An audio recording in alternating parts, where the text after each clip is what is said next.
ایک غریب چکے والے کے 3 بیٹے تھے۔ اس کے پاس کل 3 چیزیں تھیں، ایک چکی، ایک گدھا اور ایک خوبصورت سی بلی۔ جب وہ مر چکا تو اس کے بیٹوں نے چیزیں اس طرح بانٹی کہ چکی بڑے بیٹے نے لے لی، گدھا دوسرے بیٹے کو ملا اور سب سے چھوٹے بیٹے کے حصے میں بلی آئی۔ چھوٹے بیٹے کو بڑی مایوسی ہوئی کہ سب سے کم حصہ اسے ملا ہے۔ اس نے اپنے آپ سے کہا، بڑا بھائی چکی چلا کر گزارا کر لے گا، دوسرا بھائی گدھے کو استعمال کر کے اپنا کھانا پینا کرے گا، اور میرے پاس تو صرف یہ بلی ہے۔ میرے اچھے مالک، آپ دکھی نہ ہوں، مجھے ایک بوری لا دیں اور میرے پاؤں کے برابر کا جوتا بنا دیں، پھر آپ دیکھیں آپ کے بھائیوں سے اچھا حصہ آپ کو ملا ہے۔ لڑکا بلی کو بولتے سن کر اتنا حیران ہوا کہ وہ اس پر یقین کرنے کو تیار ہو گیا۔ وہ ایک اچھے جوتا بنانے والے کے پاس گیا، نرم چمڑے سے بلی کا جوتا بنوایا اور ایک بلی کو بوری بھی دے دی، جس کے لیے اس نے اس سے کہا تھا۔ بلی نے بوری اپنے کندھے پر ڈالی اور جنگل میں خرگوش پکڑنے چلی گئی۔ اس نے بوری میں کچھ بھوسا ڈال دیا تاکہ خرگوش بھوکا نہ مر جائے، اور بوری کے ایک جگہ پر رکھ کر خود چھپ کر بیٹھ گئی۔ تھوڑی دیر میں جھاڑی سے ایک گول مٹول خرگوش نکلا، بوری کے چاروں طرف گھوما اور پھر وہ بوری میں بھوسا کھانے کے لیے گھس گیا۔ بلی نے فوراً رسی سے بوری کا منہ بند کیا اور محل کی طرف چلی گئی۔ محل کے محافظوں سے اس نے جا کر کہا، میں فوراً بادشاہ سے ملنا چاہتی ہوں۔ انہوں نے اسے بادشاہ کے دربار میں پہنچا دیا۔ بلی نے بادشاہ کے آگے جھک کر سلام کیا اور کہا، میرے مالک نواب اکبر خان نے آپ کے لیے خرگوش بھیجا ہے۔ انہوں نے حکم دیا ہے کہ آپ کو یہ تحفہ پیش کروں۔ بادشاہ نے خرگوش لے کر کہا، اپنے مالک کو میرا شکریہ ادا کرنا اور بتانا کہ میں ان کے دیے ہوئے تحفے سے بہت خوش ہوا ہوں۔ بلی یہ کام کر کے واپس اپنے مالک کے پاس آ گئی۔ اب کی مرتبہ وہ گندم کے کھیت میں گئی اور وہاں بوری کا منہ کھول کر بوری رکھ دی۔ جلد ہی تیتر کا ایک جوڑا بوری میں آ گیا۔ بلی نے بوری کا منہ رسی سے باندھ دیا اور بوری کو کندھے پر ڈال کر دوبارہ بادشاہ کو تیتروں کا جوڑا تحفے میں پیش کیا۔ ایک دن اس نے درباریوں کو کہتے سنا کہ بادشاہ اپنی شہزادی، جو بہت خوبصورت تھی، 7 دریا کی سیر کو جا رہا ہے۔ بلی بھاگی ہوئی اپنے مالک کے پاس گئی اور کہا،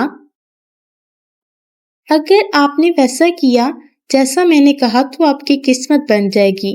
آپ کو بس کرنا اتنا ہے کہ دریا میں چل کر نہانا ہے۔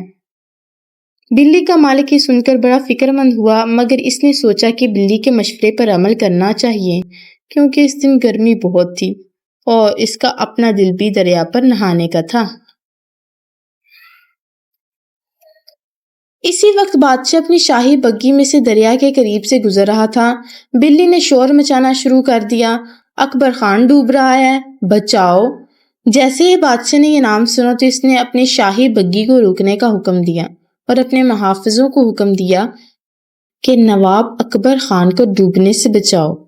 جب وہ اسے دریا سے نکال رہے تھے تو بلی نے جا کر بادشاہ کو بتایا کہ جب میرے مالک نہا رہے تھے تو کوئی چور ان کے کپڑے لے گیا۔ بادشاہ نے فوراً ایک آدمی بھیج کر اسے خوبصورت لباس زیب تن کروایا۔ جب وہ کپڑے پہن کر بلی کا مالک باہر آیا تو وہ بہت خوبصورت اور قابل لگ رہا تھا۔ شہزادی سے دیکھتے اس پر عاشق ہو گئی۔ بادشاہ نے نواب صاحب کو شاہی بگھی میں بٹھا لیا اور واپس محل کی طرف روانہ ہو گئے۔ بلی نے دیکھا تو وہ آگے بھاگی ہوئی گئی اور اس نے دیکھا کہ کھیتوں میں کسان کام کر رہے ہیں۔ بلی نے کسانوں سے کہا، ابھی یہاں سے بادشاہ کی سواری گزرے گی، اگر بادشاہ سلامت تم لوگوں سے پوچھے کہ کیا کر رہے ہو تو تم کہنا کہ ہم نواب اکبر خان کے کھیتوں میں کام کر رہے ہیں۔ اگر تم نے ایسا نہ کہا تو وہ تمہارا سر قلم کر دیں گے۔ کسانوں کو مجبوراً بلی کی بات ماننا پڑی۔ بلی پھر آگے بھاگی جا رہی تھی. وہاں اس نے ایک شاندار محل دیکھا جو ایک دیو کا تھا. اسی کی ساری زمینیں تھیں. بلی نے دیو سے کہا تمہاری جائیداد تو دور تک پھیلی ہوئی ہے. وہ اس کی بات سن کر خوش ہوا اور اسے اپنے پاس بیٹھنے کو کہا. بلی نے کہا میں آپ کی صلاحیت کے بارے میں کچھ سن چکی ہوں اور کہا جاتا ہے کہ آپ جس چیز میں مرضی ڈال سکتے ہیں. مثال کے طور پر ببر شیر. دیو نے غرور سے کہا ہاں تم نے بالکل ٹھیک سنا. میں یہ ثابت بھی کر سکتا ہوں. میں تمہیں ابھی دکھاتا ہوں. یہ کہتے ہی وہ ببر شیر بن گیا اور اتنی زور سے دھاڑا کہ بلی بیچاری بہت ہی ڈر گئی. جب دیو اپنی اصلی حالت میں آ گیا بلی نے کہا واقعی آپ تو کمال ہی کر دیتے ہیں. میں نے یہ بھی سنا ہے کہ آپ اپنے آپ کو چھوٹی چیزوں میں بھی ڈھال سکتے ہیں. مثال کے طور پر مرغی چوہا وغیرہ. میرا خیال ہے یہ ناممکن ہے. آپ اتنے بڑے ہیں اور چوہا کیسے بن سکتے ہیں؟ دیو نے کہکا لگا کر کہا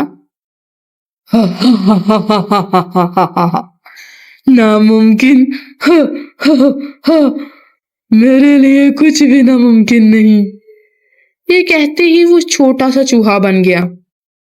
بلی تو پہلے ہی اس انتظار میں تھی. اس نے فوراً چوہے پر حملہ کر دیا اور اسے پکڑ کر کھا گئی. بادشاہ کی سواری محل کے پاس رکی تو بلی جلدی سے محل سے نکل کر استقبال کے لیے موجود ہو گئی. اس نے کہا نواب اکبر خان کے محل میں آپ کو خوش آمدید کہتی ہوں. بادشاہ یہ سن کر بہت خوش ہوا کہ یہ نوجوان اتنے خوبصورت اور شاندار محل میں رہتا ہے. نواب اکبر خان نے بادشاہ اور شہزادی کو محل میں چلنے کو کہا جہاں بہت بڑی دعوت کا اہتمام کیا گیا تھا. جب وہ کھانے پینے سے فارغ ہوئے تو بادشاہ نے نواب اکبر خان سے کہا میں نے اپنی شہزادی کے لیے تم کو پسند کر لیا ہے. کیا تم کو قبول ہے؟ نواب اکبر خان کو بھلا کیسے انکار تھا. کچھ ہی دنوں بعد نواب اکبر خان اور شہزادی کی شادی بڑی دھوم دھام سے ہو گئی. یہ دونوں ہنسی خوشی زندگی گزارنے لگے. جہاں تک سوال جوتوں والی بلی کا تو وہ بھی محل میں رہنے لگی. اب وہ خود بھی بڑے مزے سے تھی کیونکہ محل میں اس کے ایک حکم سے بہت سی کھانے والی چیزیں آ جاتی تھیں. اب اس نے چوہے پکڑنے بھی چھوڑ دیے لیکن کبھی کبھی لطف لینے کے لیے پکڑ لیا کرتی تھی.